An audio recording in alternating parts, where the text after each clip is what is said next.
Assalamualaikum, salam sejahtera dan selamat petang. Anda sedang menonton Hello Doktor bersama saya Nadia Azmi. Saya nak tanya para penonton, bilakah kali terakhir anda semua menjalani medical check-up ataupun ujian saringan kesihatan? Takut ke? Tak berani ke? Itulah episod kita pada kali ini, iaitu tentang saringan kesihatan mencegah lebih baik. Kerana kajian menunjukkan individu yang kerap menjalani medical check-up ataupun ujian saringan kesihatan mempunyai jangka hayat yang lebih panjang kerana mereka dapat mengenal pasti dengan lebih cepat penyakit yang berpotensi dialami oleh mereka. Dan pada hari ini bersama kita di studio adalah Dr. Muhammad Tariq Muhammad Noor, iaitu Ketua Sektor Intervensi NCD, pakar perubatan kesihatan awam daripada bahagian kawalan penyakit Kementerian Kesihatan Malaysia. Selamat datang Dr. Tariq ke Hello Doktor. Okey, terima kasih Nadia. Ya Doktor, kita sebut tentang medical check-up ataupun ujian saringan kesihatan. Apakah itu sebenarnya ujian saringan kesihatan, Doktor? Okey, Nadia, soalan ini memang kerap ditanya oleh masyarakat di luar sana ya. Apabila kita menyebut saringan kesihatan itu adalah satu pemeriksaan kesihatan yang kita laksanakan pada seorang individu untuk mengenal pasti masalah kesihatan mereka. Selalunya saringan kesihatan ini adalah bertujuan pertama adalah untuk melihat jika seseorang individu itu yang tidak mempunyai gejala penyakit-penyakit seperti penyakit kronik dan sebagainya. Dalam masa yang sama apabila kita menyebut sebagai saringan kesihatan, ianya berpotensi untuk mengurangkan risiko komplikasi yang lebih serius. Ini yang kita takutkan Nadia, bila kita sebut berkenaan dengan saringan kesihatan, seharusnya mereka di luar sana tidak mempunyai persepsi yang negatif terhadap saringan ini. Dalam masa yang sama apabila kita menyebut berkenaan dengan saringan kesihatan ini ada pelbagai jenis. Okey, tentu di luar sana pun tertanya-tanya apakah jenis-jenis saringan kesihatan. Antaranya kita menggunakan ujian darah. Antara ujian darah yang kita laksanakan seperti kadar paras gula darah dalam badan ataupun paras kolesterol dalam badan, ataupun kita menggunakan equipment. Antaranya adalah mengesan tekanan darah, sama ada tekanan darah tinggi ataupun tidak, dan jangan lupa Nadia, indeks GSM tubuh. Okey, indeks GSM tubuh inilah yang paling penting apabila kita melihat seseorang itu mempunyai masalah berlebihan berat badan ataupun obesiti. Indeks itu boleh dikira dengan sendiri kan? Betul. Kita boleh tentukan. Betul Nadia. Kita memang takut kalau sebut je medical check-up ini. Belum apa-apa lagi tapi orang takut. Jadi mungkin mereka yang menonton ni boleh berkongsi pengalaman ataupun pendapatlah tentang medical check-up ini di Facebook page kami, iaitu di Hello Doktor @TV3, dan mereka boleh kongsikanlah kenapa tak berani, kenapa dah lama tak buat kan. Betul, Doktor. Jadi tapi ujian medical check-up ni sebenarnya Doktor penting untuk mereka yang tidak menunjukkan gejala apa-apa penyakit.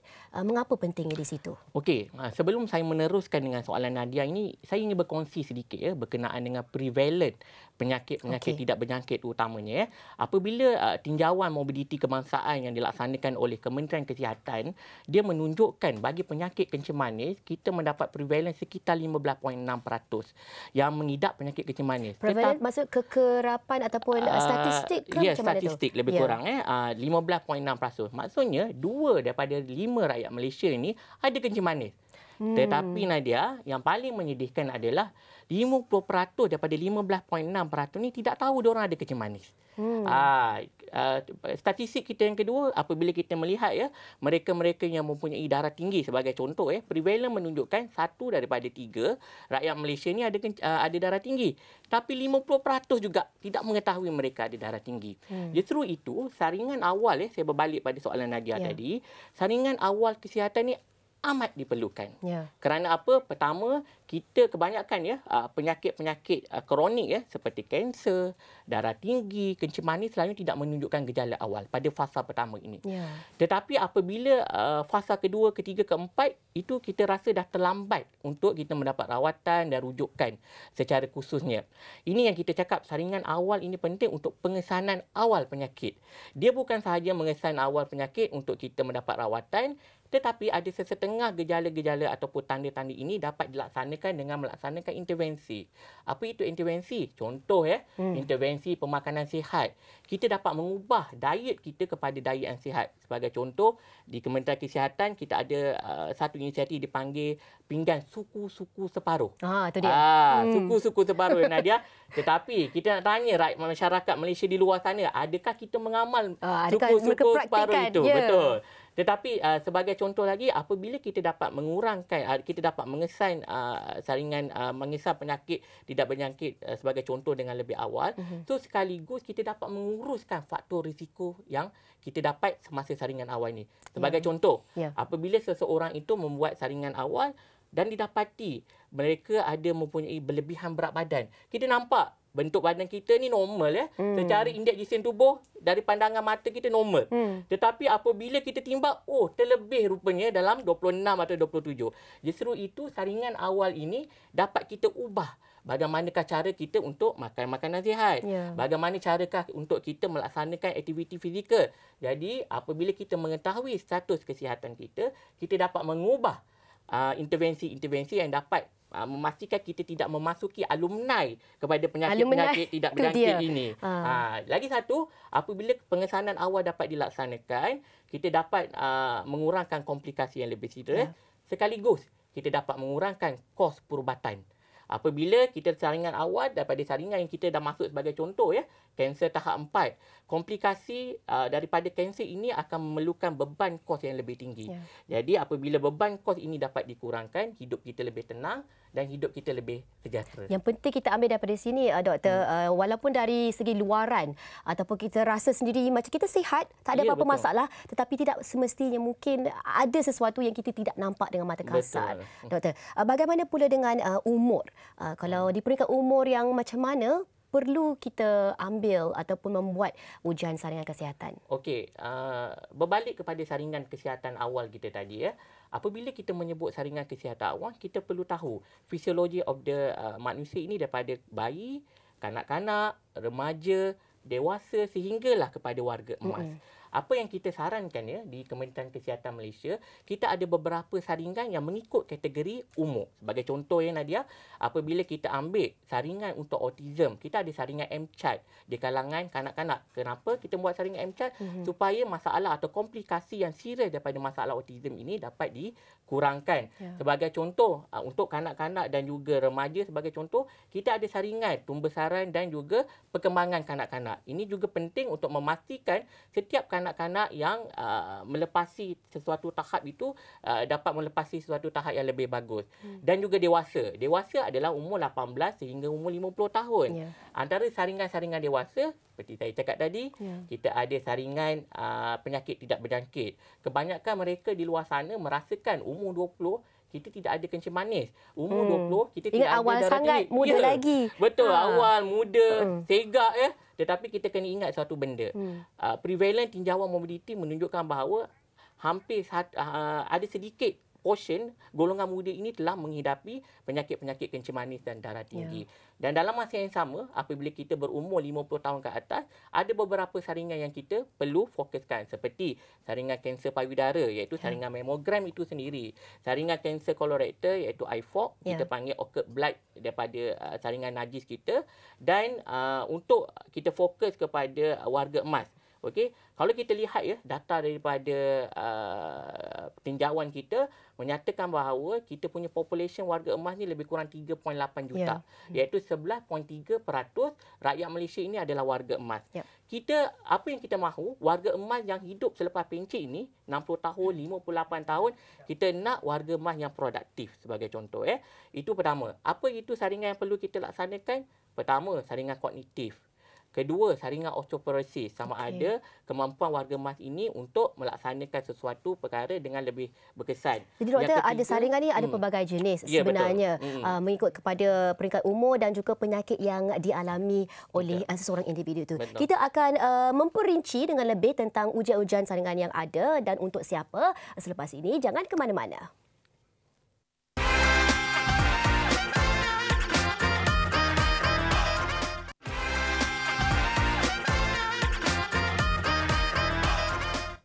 Anda masih lagi menonton Hello Doktor dengan topiknya kali ini, saringan kesihatan mencegah lebih baik. Saringan kesihatan ataupun medical check-up. Bilakah anda, saya nak tanya sekali lagi, anda terakhir melakukan medical check-up? Berani ataupun takut? Sambil anda fikir-fikirkan, kita berborak bersama dengan Dr. Tariq kita dari KKM tentang ujian saringan kesihatan. Tadi doktor ada terangkan tentang jenis ujian saringan kesihatan yang ada. Dan ujian ini bergantung kepada gejala yang dialami oleh seseorang atau ataupun penyakit yang mereka sudah ada. Dan kalau mengikut jantina pula, doktor, adakah ini membezakan siapa yang perlu menjalani medical check-up dan siapa yang mungkin tidak perlu? Okey. Terima kasih Dandia. Soalan tadi kita bertanya berkenaan dengan peringkat umur. Ya. Tetapi apabila kita menyebut berkenaan dengan jantina, selalunya Kementerian Kesihatan menyarankan secara khususnya semua peringkat umur perlu menyaring. Tetapi jika mengikut peringkat mengikut jantina, kita ada mengikut organ. Maksudnya perempuan dan juga lelaki. Hormon apa ada pada wanita ataupun hormon apa yang pada lelaki. Sebagai contoh apabila kita berkata berkenaan dengan saringan khusus untuk wanita. Pertama, kita jangan lupa berkenaan dengan saringan kanser payudara, iaitu saringan mamogram yang kita dapat laksanakan, tidak kira sama ada di fasiliti kesihatan Kementerian Kesihatan ataupun di luar private sana untuk melaksanakan saringan mamogram. Itu yang pertama. Yang kedua juga, kita boleh melaksanakan saringan kanser, kanser cervix, iaitu dengan menjalani ujian papilloma virus punya ujian untuk mengesan sel-sel kanser cervix. Dan ini juga dapat kita cegah daripada awal. Dalam masa yang sama untuk golongan lelaki kanser kolorektal di antara kanser yang paling tinggi di dalam Malaysia ini, kita dapat membuat saringan ujian seperti ujian IFOP kepada golongan lelaki. Mungkin kepada kedua-dua jantina ini ada saringan kesihatan mental. Okey, untuk kedua-dua jantina ini di mana kita dapat mengenal pasti daripada awal dan kita dapat merujuk dan merawat daripada awal. Ya. Selain daripada faktor jantina dan umur siapakah sebenarnya golongan yang berisiko tinggi yang perlu diutamakan mereka untuk menjalani medical check-up? Okey, apabila kita menyebut sebagai faktor risiko, siapakah faktor risiko yang boleh menjalani saringan kesihatan ini? Pertama, kita kena ingat sejarah kesihatan keluarga seseorang individu itu memainkan peranan yang penting. Di mana apabila kita menyebut ibu atau ayah yang mempunyai kanser sebagai contoh, kebarangkalian untuk menurunkan sel kanser atau genetik itu kepada anaknya lebih besar berbanding mereka mempunyai ibu atau ayah atau keturunan yang tidak mempunyai kanser. Itu yang pertama. Yang kedua adalah mereka yang di mana mempunyai faktor risiko seperti faktor risiko obesiti dan juga berlebihan berat badan. Untuk makluman penonton di luar sana faktor risiko obesiti dan overweight ini adalah salah satu faktor risiko yang dapat menyumbang kepada terjadinya penyakit-penyakit kronik seperti kecil manis, darah tinggi dan juga kolesterol. Dan yang ketiga, jangan lupa apabila kita melihat masalah sedentary lifestyle. Okey, masalah ketidakaktifan masyarakat Malaysia, kalau kita ikut tinjauan mobiliti kehidupan saya lepas, 1 daripada 3 rakyat Malaysia tidak aktif. Ataupun 1 daripada 2 rakyat Malaysia tidak aktif. Ini antara masalah yang kita hadapi di mana manusia ataupun masyarakat kita ini lebih kerap makan tetapi tidak mengeluarkan defisit itu. Kita duk salah kita duk salahkan kerajaan tidak menyediakan fasiliti dan sebagainya, tetapi apa yang kita buat masalah tangan dengan mulut kita. Apa yang tangan kita pilih, apa yang mulut kita pilih, tapi kita tidak melaksanakan senaman ataupun aktiviti fizikal yang adequate, iaitu 30 minit at least dalam satu kali sesi senaman. Itu yang saya percaya, itu antara faktor-faktor risiko yang boleh menyebabkan seseorang itu perlu menjalani saringan kesihatan. Okay, ramai di rumah terasa bila doktor cakap macam tu, tapi itulah realiti je, doktor. Ya, betul. Kita ada satu soalan daripada seorang selebriti. Jom kita tengok apakah soalannya. Hello doktor, saya nak tanya, kalau untuk saringan kesihatan, berapa kerap kita kena lakukan dalam masa setahun? Dan kalau kita buat pemeriksaan kendiri, adakah ianya boleh? Valid ke? Itulah soalan saya. Itu dia, doktor. Soalan daripada seorang selebriti, Amira Osman, yang bertanyakan ada 2 bahagian tadi. Soalannya, yang pertama sekali kita jawab, berapa kerap kita perlu buat saringan kesihatan, doktor? Okey. Bagi kita pihak Kementerian Kesihatan Malaysia, memang kita ada satu saringan kita panggil saringan National Health Screening Initiative ataupun kita panggil sebagai saringan kesihatan kebangsaan di mana saringan ini adalah saringan secara berkala yang dianjurkan oleh Kementerian Kesihatan Malaysia untuk mereka yang tidak mempunyai gejala untuk melaksanakan saringan kesihatan sekurang-kurangnya 1 kali setahun. Saringan kesihatan ini, Nadia, ada yang berkata ada kadar gula saja atau kolesterol saja ataupun kita punya tekanan darah. Ini merangkumi indeks gisim tubuh kita juga. Maksudnya BMI kita juga perlu dilaksanakan sekurang-kurangnya setahun sekali. Tetapi kepada mereka yang kita panggil sebagai PRA, sebelum kita masuk alumni penyakit tidak berjangkit sebagai contoh Dia ni, ada dia ada kategori ke dia. tengah-tengah kategori yang tengah-tengah ni. Kategori yang tengah-tengah ini yang kita nak masuk alumni ataupun kita nak hidup lebih sihat. Ini yang perlu kita saring sekurang-kurangnya lebih kurang 6 ke 10 bulan. Maksudnya kita perlu menyaring dan melaksanakan intervensi-intervensi yang sepatutnya supaya kita tidak masuk dalam fasa penyakit yang saya sebutkan tadi. Ni doktor dah nak akhir tahun. Mungkin azam tahun baru selalunya orang mahu lebih sihat. Mungkin ini sudah sampai masanya untuk membuat medical check up untuk tahun ini kan doktor? Doktor, kalau kita tengok soalan Amira tadi, satu lagi bahagian adalah bolehkah kita melakukan pemeriksaan secara kendiri? Okey. Secara khususnya Kementerian Kesihatan Malaysia dan personal opinion daripada saya, ada beberapa ujian yang kita boleh laksanakan secara kendiri. Nadia, sebagai contoh, semestinya berat badan kita, tinggi kita boleh laksanakan dengan sendiri. Dan juga kita boleh juga laksanakan ujian pengambilan darah, paras gula darah dalam badan. Kemudian kita boleh beli di kita farmasi? boleh. Tak ada masalah untuk kita membeli glukostrip dan glukometer untuk kita cek. Jika kita berkemampuan berani untuk melaksanakan saringan kesihatan itu. Yang kedua adalah pengambilan tekanan darah. Itu antara ujian-ujian saringan kendiri yang kita boleh laksanakan di rumah atau di mana sahaja yang kita rasa selesa. Tetapi Nadia, untuk memastikan saringan ujian kita ini valid ataupun tak, kita jangan simpan rahsianya. Kalau katakan kita punya julat kita punya sebagai contoh darah kita lebih daripada 7.8 sebagai contoh, kita perlu pergi ke klinik kesihatan, kita perlu pergi ke fasiliti kesihatan. Bukannya kita ignore, kita simpan keputusan tu bawah selimut dan sebagainya. Kita kena ceritakan kepada doktor juga. Betul. Jadi kita perlu dapatkan nasihat daripada pakar-pakar di luar sana. Kita pergi ke klinik kesihatan ataupun ada rakan-rakan kita yang doktor. Kita boleh calling Roger untuk mendapatkan maklumat-maklumat yang sepatutnya. Jadi doktor, walaupun kita ada alat-alat ini untuk mengukur tekanan darah dan sebagainya, kita pun perlu cakna tentang pembacaan yang betul. Jadi kita tahu bila dah kita kena alert, red flag mungkin, patutlah mungkin inikah masanya kita berjumpa dengan pakar. Betul doktor. Jadi tadi doktor ada sebut tentang penyakit-penyakit yang mungkin boleh dikesan melalui ujian saringan kesihatan seperti diabetes dan sebagainya. Tetapi apakah penyakit-penyakit lazim yang lain yang boleh dikesan melalui ujian saringan kesihatan? Okey, daripada ujian saringan kesihatan tadi, apa yang penyakit-penyakit lain yang kita boleh kesan, antaranya adalah saringan kanser itu sendirilah, daripada iFolk, daripada saringan mamogram kita, dan juga kita boleh buat kalau katakan kita tengok dalam sistem MySejahtera kita ini, kita ada beberapa saringan yang kita boleh laksanakan secara kendiri ataupun secara sendirilah. Antaranya saringan kesihatan mental kita. Adakah kita fit? Adakah kita mengalami depresi? Adakah kita mengalami anxiety dan sebagainya? Di dalam MySejahtera kami juga, kita ada juga saringan untuk mereka-mereka yang peminum alkohol, untuk memastikan bahawa tahap alkoholnya, adakah saya perlu dirujuk? Adakah saya perlu mendapatkan bantuan doktor untuk kes-kes alkohol saya? Dan yang paling terbaru berkenaan dengan saringan merokok.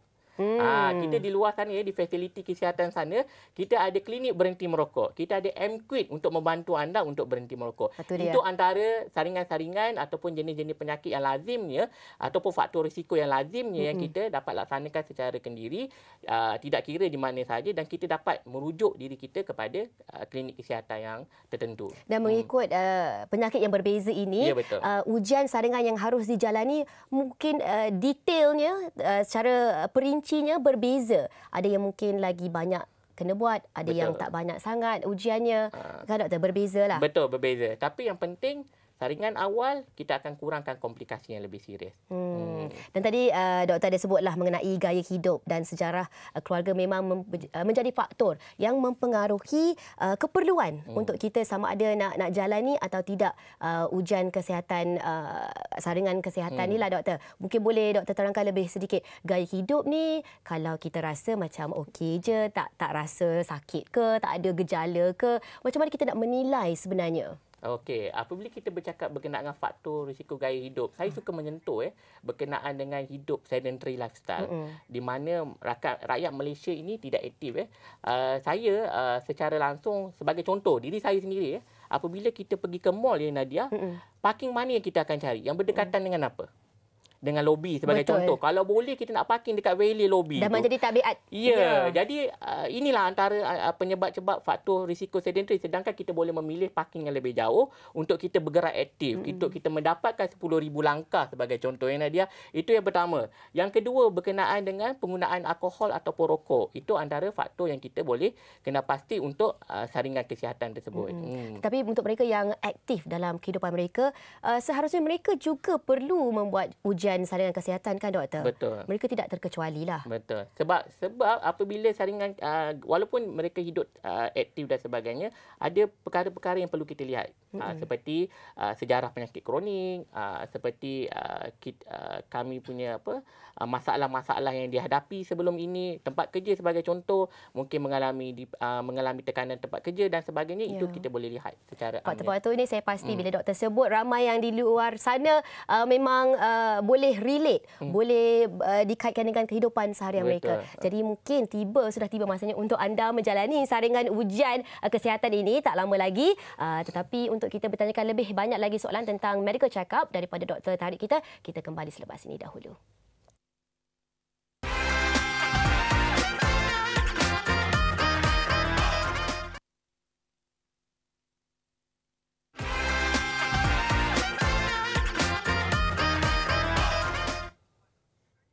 Kembali dalam Hello Doktor, masih lagi bersama saya Nadia.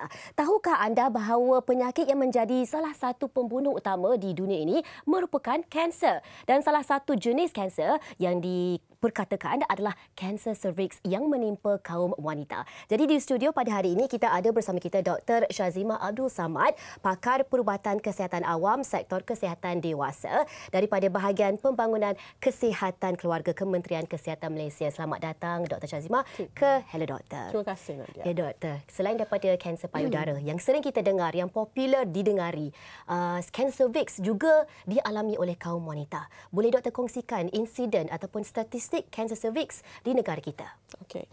Berdasarkan laporan kanser registry kebangsaan tahun 2017 hingga 2021, kanser cervix merupakan kanser ke-6 tertinggi dalam kalangan wanita di Malaysia.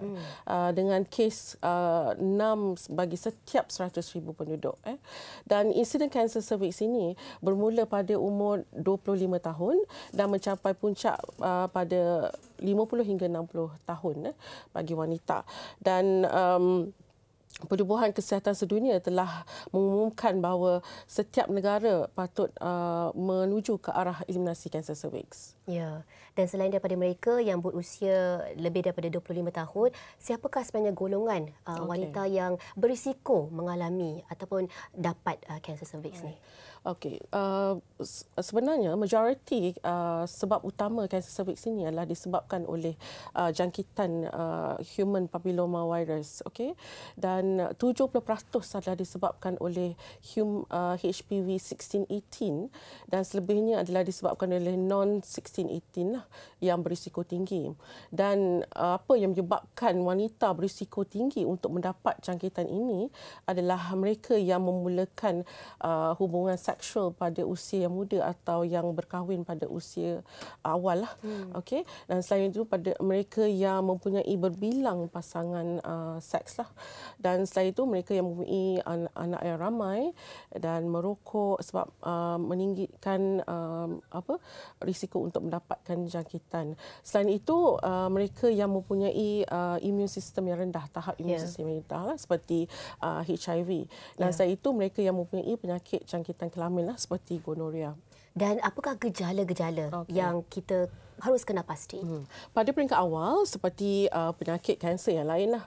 Biasanya wanita itu dia tak sedar yang dia mempunyai kanser. Dan sebab itu mereka tidak datang untuk mendapatkan rawatan atau pemeriksaan. So, pada peringkat awal mungkin wanita itu mempunyai haid yang tidak normal ataupun dalam in-between period tu dia ada pendarahan. Selain itu, mungkin dia akan mengalami pendarahan selepas bersama suami ataupun mengalami kesakitan. And then selain pada itu, mungkin ada discharge yang berbau atau discharge yang banyak yang abnormal. Selain itu mungkin dia ada bila ada dia punya kanser tu telah merebak, mungkin dia mengalami gejala akibat rebakan kepada organ tersebut. Seperti kalau merebak kepada pundi kencing, mungkin dia akan mengalami kesakitan apabila hendak buang air kecil atau kencing yang berdarah dan sebagainya lah. Dan doktor, kalau kita nak mencegah, ini kanser mungkin kadang-kadang kita fikir susah untuk mencegah, tetapi ada kaedah untuk pencegahan tak untuk kanser cervix? Okey, inilah yang kita nak tekankan di sini lah, sebab kanser cervix adalah salah satu kanser yang boleh dicegah. Okey, saringan awal adalah sangat penting sebab apabila kita kesan awal, kita boleh berikan rawatan awal. Saringan yang boleh dilakukan adalah melalui ujian HPV. Yang mana boleh dilakukan oleh wanita sendiri. Ia sangat mudah, tidak menyakitkan dan sangat cepat. Dan hanya perlu dilakukan sekali dalam setiap 5 tahun. 5 tahun? Ya. Okey, kalau peringkat umur, ada umur tak yang digalakkan untuk melakukan ujian saringan ini? Yang kita sarankan ikut polisi Kementerian Kesihatan Malaysia ialah bagi wanita yang berumur 30 hingga 65 tahun. Ya, dan mereka yang mengalami gejala seharusnya harus menjalani saringan ini. Bagaimana mereka yang tidak mengalami sebarang gejala? Okey, sebenarnya untuk saringan adalah kita sarankan bagi wanita yang tidak bergejala. Kalau untuk yang bergejala, sepatutnya melakukan pemeriksaan lah. Untuk pemeriksaan lanjut untuk tahu apa masalah yang dialami. Jadi yang kalau dah ada gejalanya mungkin rawatan ataupun rawatan yang diberikan berbeza sedikitlah. Dan dengan itu doktor, apakah nasihat ataupun nasihat advice untuk wanita di luar sana daripada doktor sendiri tentang kanser cervix ini? Okey, apa yang saya ingin sarankan pada wanita di luar sana ialah first, jangan takut. Kita beramai wanita dia takut apabila dapat diagnosis kanser. So bila wanita itu berumur 30 hingga 65 tahun, itulah masanya untuk datang untuk saringan awal. Kita menawarkan ujian saringan di semua fasiliti di bawah KKM. Datanglah dan kita kena tahu apa status kita. Okey. Pastinya doktor, ramai yang nak bertanyakan juga, sakit ke ujian HPV ni? Kalau ujian HPV yang kita offer memang tidak sakit. Yang penting kita boleh buat sendiri. Tapi kalau kita tak pasti, anggota kesihatan ada untuk membantu puan-puan semua. Baiklah, terima kasih kepada Dr. Shazimah Abdul Samad daripada KKM berkongsikan tentang kanser cervix. Dan kita akan berbalik kepada topik pada episod kali ini, iaitu tentang ujian saringan secara umumnya. Dan salah satu adalah ujian saringan penyakit jantung. Kita ada satu laporan khas, jom kita saksikan dahulu.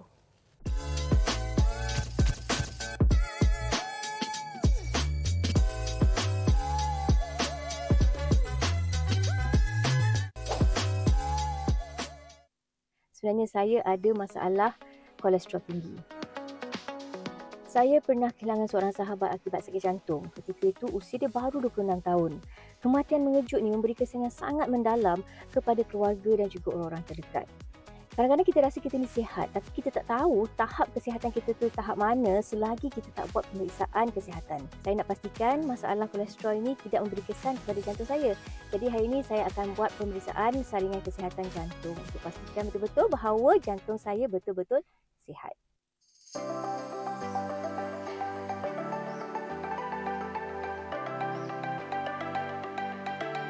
Baru lepas jumpa doktor, lepas tu doktor kata dia explain lah apa yang akan buat hari ni. Dan sebenarnya nadi saya agak tinggi, jadi mereka kena beri saya ubat untuk kurangkan sikit nadi saya supaya nanti pemeriksaan tu dapat dilakukan dengan lebih mudah dan juga lebih tepat. Saya berdebar kot, tak tahulah kenapa ni. Di sini ruang rehat, saya baru makan ubat untuk turunkan nadi. Dan sebentar lagi nurse akan datang ambil darah, dan mereka akan buat semua saringan bacaan darah, semua akan diambil nanti.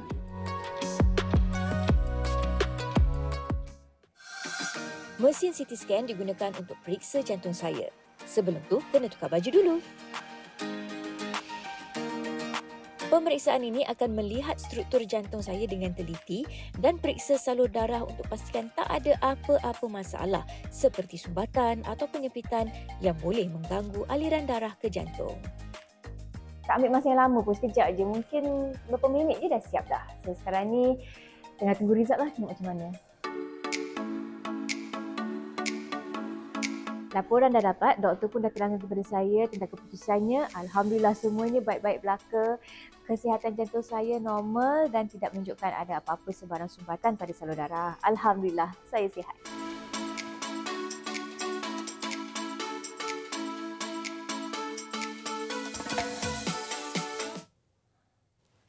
Alhamdulillah semuanya baik-baik saja untuk pengacara Hello Doktor, kawan saya Irin Puteri Azmi yang telah pun memilih untuk menjalani ujian saringan untuk jantung walaupun beliau masih lagi muda tetapi kesedaran itu sudah ada. Jadi kita masih lagi bersama dengan Dr. Tariq daripada KKM berbincang mengenai ujian saringan kesihatan. Dan kalau kita lihat kawan saya tadi menjalani ujian saringan untuk jantung kerana kolesterolnya tinggi, jadi beliau mengambil langkah proaktif lah untuk mengambil medical check-up jantung. Dan sekejap je tadi doktor, 20 minit je dah selesai.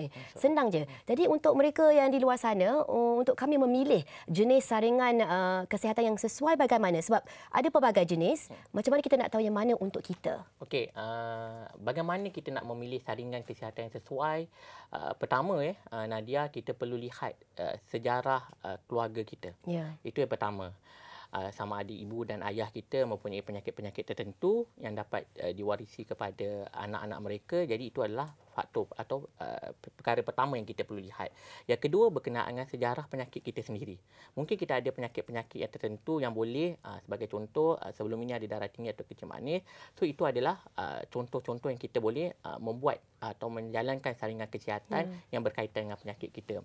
Yang kedua adalah berkenaan dengan kita punya jantina. Yang saya cakap tadi, jantina memainkan peranan yang penting juga dalam memilih saringan apa yang kita laksanakan.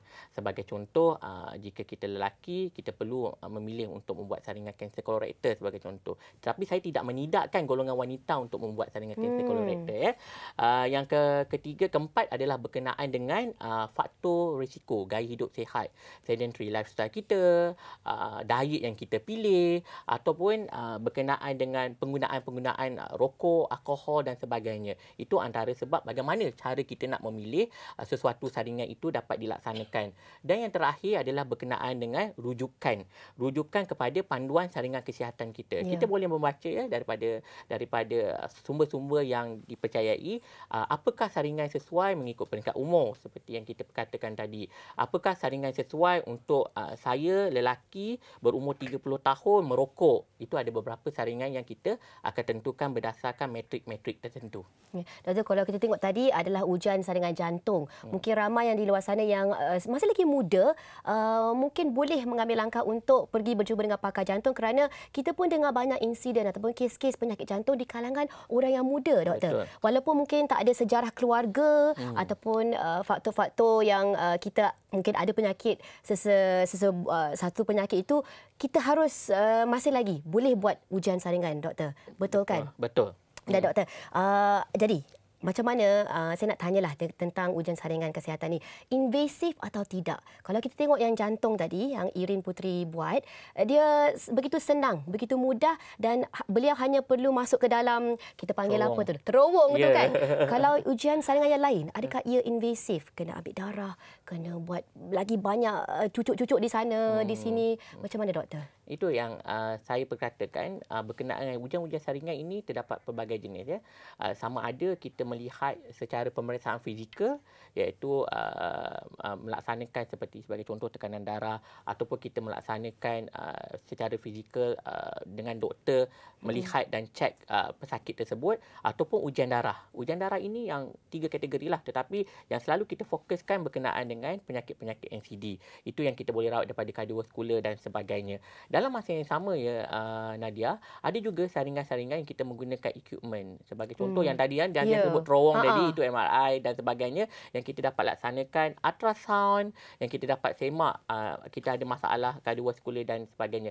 Tetapi di luar sana, mohon dapatkan konsultasi doktor terlebih dahulu. Saringan apa yang perlu dan sesuai untuk dilaksanakan oleh kita. Jangan kita ada gejala ataupun kita merasakan kita ada penyakit ini sebagai contoh, tapi kita membuat saringan yang lain. Jadi apabila mendapat keputusan itu normal.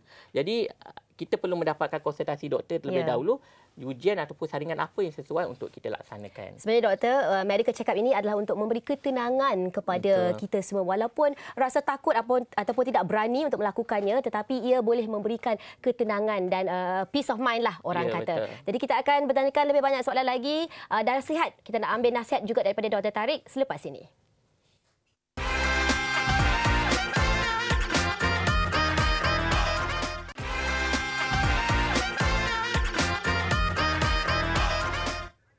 Kembali dalam Hello Doktor dengan topik perbincangan saringan kesihatan mencegah lebih baik. Dalam bidang kesihatan ini ada pelbagai persepsi negatif yang kita tidak tahu tentang sesuatu perkara sama ada ia betul atau tidak. Jadi kita ada satu segmen khas dalam Hello Doktor iaitu fakta atau mitos di mana kita ada beberapa kenyataan kita akan lontarkan kepada Dr. Tariq untuk bertanyakan sama ada kenyataan itu betul atau tidak. Kita sudah bersedia doktor? Sudah. Jom kita tengok fakta mitos yang pertama. Apakahnya? Ya. Okey, doktor. Hanya orang yang mempunyai masalah berat badan perlu bimbang tentang kolesterol. Fakta atau mitos, doktor? Mitos, Nadia. Kerana ada faktor-faktor risiko yang lain juga dapat menyumbangkan kepada penyakit peninggian paras kolesterol dalam badan. Baik, doktor. Kita tengok kenyataan yang kedua. Sama ada ia betul atau tidak. Jom kita tengok apakah kenyataan itu. Baik, doktor. Saringan kesihatan dapat menyelamatkan nyawa. Betul, fakta Nadia. Di mana saringan kesihatan apabila kita laksanakan pada peringkat awal, so kita dapat menghindar daripada komplikasi yang lebih serius sekaligus dapat menyelamatkan nyawa kita. Impact dia begitu besar, betul. Doktor. Dan jom kita tengok yang ketiga, fakta atau mitos. Dr. Tariq, kalau tiada simptom, maksudnya tiada penyakit. Fakta atau mitos? Mitos. Kerana apa? Ada sesetengah penyakit penyakit kronik sebagai contoh kanser tidak menunjukkan gejala pada peringkat awal. Itu dia. Dan Dr. Tariq ada satu lagi doktor. Okey, jom kita tengok apakah kenyataan itu sama ada fakta atau mitos. Okey, baik Dr. Tariq. Hanya warga emas yang perlu menjalani saringan kesihatan. Fakta atau mitos? Mitos, Nadia. Kerana setiap peringkat umur itu perlu melaksanakan saringan kesihatan supaya mereka mengetahui faktor risiko ataupun tanda-tanda penyakit itu.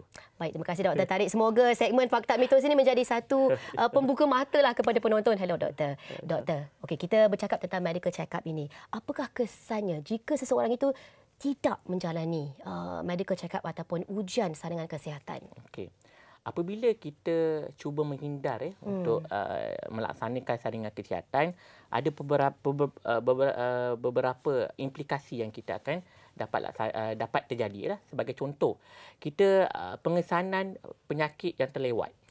Sebagai contoh, jika kita melaksanakan saringan itu lebih awal, kemungkinan besar kita dapat melaksanakan intervensi, rujukan dan rawatan yang lebih awal. Tetapi apabila saringan itu dilaksanakan apabila timbul gejala, kemungkinan pada masa atau saat itu penyakit itu telah mengalami komplikasi. Sebagai contoh, kencing manis, darah tinggi telah mengalami komplikasi kepada kegagalan buah pinggang. Sebagai contoh. Yang kedua adalah komplikasi yang lebih serius. Di mana apabila saringan kesihatan itu tidak dilaksanakan, kemungkinannya komplikasi-komplikasi yang lebih serius itu terutamanya kanser. Mungkin kita laksanakan pada peringkat awal, mungkin kita dapat melaksanakan rawatan dengan lebih awal. Tetapi apabila tahap 4 dan sebagainya, kita terpaksa redha orang cakap tapi dalam masa yang sama kita cuba menghindar untuk terdapatnya komplikasi yang serius ini. Yang ketiga adalah berkenaan dengan kualiti hidup yang menurun. Apabila kita tidak melaksanakan saringan kesihatan awal, so kualiti hidup kita ini penuh dengan kebimbangan. Saya ada sakit ini ke? Sama ada saya ini perlu menjalani saringan ini ke? Jadi kebimbangan itu sentiasa dia memberi kesan kepada mental juga. Ya, betul. Sebenarnya. Ini yang menyebabkan seseorang individu itu mengalami anxiety dalam keadaan ketakutan. Dan yang keempat adalah berkenaan dengan beban kewangan yang tinggi jika implikasi itu tidak dirawat daripada awal. Dan yang terakhir adalah kesan psikologi, gangguan pada kesihatan mental kita. Tetapi kesan ataupun kesan psikologi dan rasa takut ini doktor mungkin berpunca daripada stigma ataupun salah faham masyarakat berkaitan dengan ujian saringan kesihatan ini. Bagaimana kita boleh nak overcome masalah ini? Okey, kebanyakan masyarakat di luar sana apabila kita melihat tinjauan yang dilaksanakan oleh Kementerian Kesihatan berkenaan dengan literasi kesihatan masyarakat kita tinggi ya. Sebenarnya tinggi 48.8%. Tetapi apa yang membimbangkan kita, rakyat kita faham. Rakyat kita faham mengambil gula itu menyebabkan terjadinya kencing manis. Rakyat kita faham makan garam banyak menyebabkan terjadinya darah tinggi. Tidak melaksanakan aktiviti fizikal terjadinya penyakit-penyakit yang disebabkan oleh faktor risiko tidak sedentary lifestyle. Tetapi bagaimana rakyat kita nak mengubah kepada ilmu yang kita dapat itu kepada tingkah laku yang baik. Ini sama yang kita ada risau. di aplikasi atau tidak menjadi satu persoalan. Ya, persoalan di sini ya. Jadi seharusnya promosi dengan advokasi daripada peringkat kementerian ataupun di kalangan masyarakat ini perlu dilaksanakan dengan sebaik mungkin supaya mereka yang di luar sana tidak takut untuk menjalankan saringan kesihatan. Itu yang pertama. Yang kedua adalah berkaitan dengan apabila pelaksanaan stigma ini kita menggunakan orang-orang yang berpengaruh. Sebagai contoh, ada certain manusia generasi Z, Gen Z ni, mereka lebih mudah terpengaruh dengan kata-kata ataupun input daripada pengaruh ini. Jadi kita menggunakan mereka, kita menggunakan pemimpin untuk bercakap berkenaan dengan kesihatan. Sebagai contoh, kita perlu turunkan berat badan untuk mendapat kehidupan yang lebih selesa sebagai contoh. Itu antara cara-cara kita untuk menghindarkan stigma di kalangan masyarakat berkenaan dengan saringan awal kesihatan. Jadi sebenarnya ada banyak sumber ataupun bahan rujukan yang kita boleh gunakan pada zaman ini untuk mengetahui dengan lebih lanjut tentang kebaikan, advantage, kelebihan kita membuat ujian saringan kesihatan ataupun medical check-up ni, doktor. Doktor merupakan satu pengaruh yang penting untuk ada doktor untuk episod kali ini. Dan juga akhir sekali lah doktor, apakah tip dan juga nasihat kepada mereka di luar sana? Okey. Saya selalu nasihat kepada masyarakat di luar sana supaya menjalani saringan awal kesihatan itu secepat mungkin atau pada umur kita yang muda. Kita kena ingat, kita hendak hidup pada umur apabila kita tua nanti, setelah kita bersara, kita tak nak kita menjadi tetamu hospital setiap bulan sebagai contoh. Jadi apa yang kita invest pada waktu sekarang, umur kita yang kurang daripada 40 ni, Nadia sebagai contoh, kita ingin umur 60 tahun ke atas itu kita dapat hidup dengan produktif. Betul. Kita dapat hidup memberi sesuatu kepada negara, memberi sesuatu kepada kaum keluarga kita. Ini yang kita nak. Jadi lakukan saringan awal kesihatan secepat mungkin untuk hidup kita lebih produktif pada masa hadapan. Jomlah kita ambil kata-kata daripada Dr. Muhammad Tariq Muhammad Noor sebagai satu pembakar semangat untuk kita menjaga kesihatan kita dengan lebih baik dan mengambil langkah yang sewajarnya, iaitu untuk menjalani ujian saringan kesihatan. Terima kasih kepada Dr. Muhammad Tariq kerana bersama kami di Hello Doktor. Saya rasa ini satu episod yang menjadi satu pembuka mata kepada penonton Hello Doktor agar menjalani ujian saringan kesihatan ataupun medical check-up dengan lebih awal, dengan lebih kerap, agar ada intervensi untuk meningkatkan kualiti hidup kita. Jadi, kita jumpa lagi di episod akan datang di Hello Doktor. Dengan itu, selamat petang dan Assalamualaikum.